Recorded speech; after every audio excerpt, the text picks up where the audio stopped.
राजौरी के बड़हाल गांव में 17 मौतों के बाद में आपको बता दें कि वहां पर जिस बाउली से वो पानी पीते थे, यानी जिस चश्मे का वो पानी इस्तेमाल करते थे, उसमें कुछ पेस्टिसाइड्स जो हैं वो पाए गए हैं। फिलहाल वो ऑर्डर भी मेरे हाथ में है, लेकिन 17 मौतें जो है वो हो गई।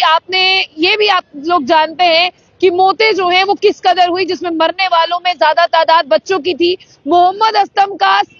असलम की जो बेटी है, यानी जो उसका 6th चाइल्ड था, कल उसकी भी यहाँ पर एसएमजीएस हॉस्पिटल में मौत हो गई, जिसे बाद में जीएमसी के मॉर्चरी में लाया गया। और आपने देखा कि यही वो बेटी थी जिसके लिए मोहम्मद असलम और उसकी बीवी ने ऑफ द कैमरा कहा था कि अगर वो बच जाए तो वो हमारा जो है वो सहारा बन जाएगी। चलिए, जख्मों पर अब मरहम तो आहिस्ता आहिस्ता लगेगा, लेकिन कुछ जख्म भरने में जो है वो मदद तो मिल जाएगी, क्योंकि वही जो है एकमात्र सहारा थी और वही जिंदा थी। लेकिन आपको बता दें कि अब कल जो ऑर्डर मेरे हाथ में यहाँ पर जो देर शाम आया, जिस ऑर्डर की मैं बात करूं, उसमें साफ तौर पर लिखा गया, देखिए यहाँ पर ये जो ऑर्डर है, ये office of the additional deputy commissioner Kotranka Rajouri की तरफ से इशू किया गया है, जिसमें लिखा है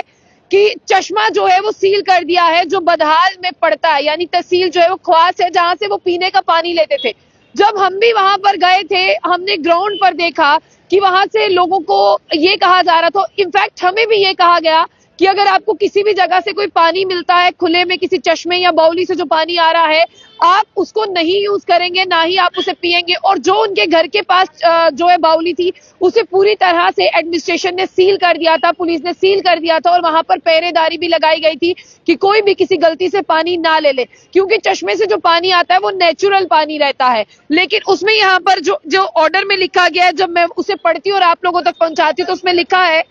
कि जो बदहाल विलेज में पड़ने वाला तहसील ख्वास की बात करते हैं, उसमें जो बाउली यानी जो चश्मा पड़ता है, उसमें कुछ इंसेक्टिसाइड्स और पेस्टिसाइड पाए गए हैं, और इसे जो है पूरी तरह से बंद कर दिया गया है पीएचई जल शक्ति डिवीजन राजौरी की तरफ से, और सील कर दिया गया है मजिस्ट्रेट के कंसर्न से।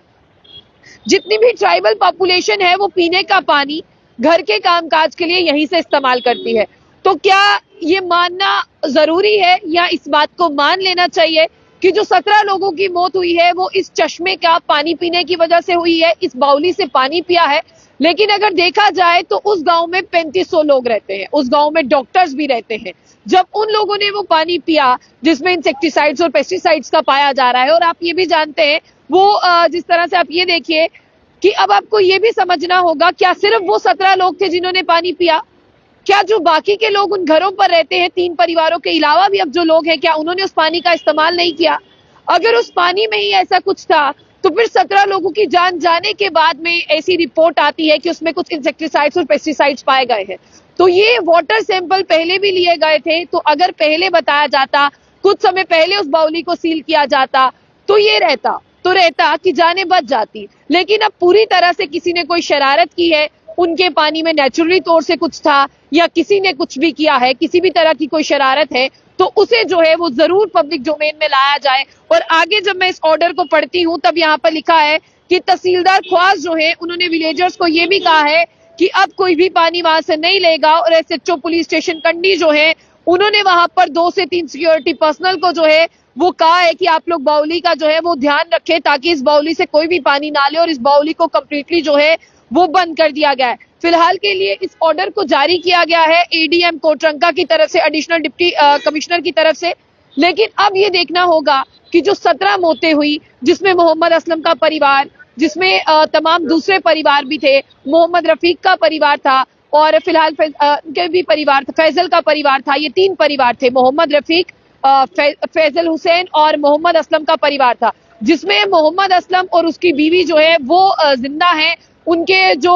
जिस तरह से आपको बता दें कि यहाँ पर मामा मामी थे, वो भी नहीं है, और मोहम्मद असलम जो है वो अडॉप्टेड चाइल्ड थे। ना ही वो रहे जट्टी बेगम रही जिन्होंने मोहम्मद असलम को अडॉप्ट किया था, ना ही यूसुफ साहब रहे जिनके पास औलाद नहीं थी, उन्होंने मोहम्मद असलम को अडॉप्ट किया था। वो टूटी हुई खिड़कियां, वो बंद दरवाजा जिस पर ताला लगा है, वो टूटी हुई छत और वो कब्रिस्तान, ये सवाल जरूर पूछेगा कि यहाँ पर किसी की साजिश हुई है या अल्लाह को यही मंजूर था। हालांकि बहुत सारे पीर जो हैं, जिस तरह से मैं यहाँ पर बात करते हैं, अल्ताफ साहब की बात करते हैं, वो मियां अल्ताफ साहब की बात करते हैं, वो वहां पर पहुंचे, उन्होंने दुआएं की और तमाम मौलवी भी जो है वो वहां पर दुआएं कर रहे हैं। लेकिन अब देखने वाली बात ये होगी कि कब इस सच से पर्दा उठेगा। क्या ये मौतें जो है वो नेचुरल पानी पीने की वजह से, कुछ खाने की वजह से हुई हैं, या फिर किसी ने शरारत जो है इस एक ही कम्युनिटी के साथ, एक परिवार के साथ कर दी है। फिलहाल ये बहुत गंभीर सिचुएशन है, इसमें कुछ भी ज्यादा नहीं कहेंगे। कल आपने देखा कि मोहम्मद असलम की जो 6th चाइल्ड था उसकी भी मौत हो गई, यास्मीन बानो की जिसकी उम्र 15 साल बताई जा रही है।